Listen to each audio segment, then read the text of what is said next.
సాయంకాల సమయములో సంధ్యాదీపారాధనలో వచ్చును తల్లి మహాలక్ష్మి, వచ్చును తల్లి వరలక్ష్మి.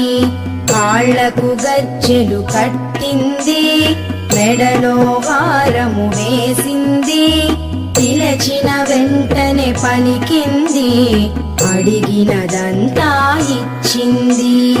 సాయంకాల సమయములో సంధ్యాదీపారాధనలో వచ్చును తల్లి మహాలక్ష్మి, వచ్చును తల్లి వరలక్ష్మి.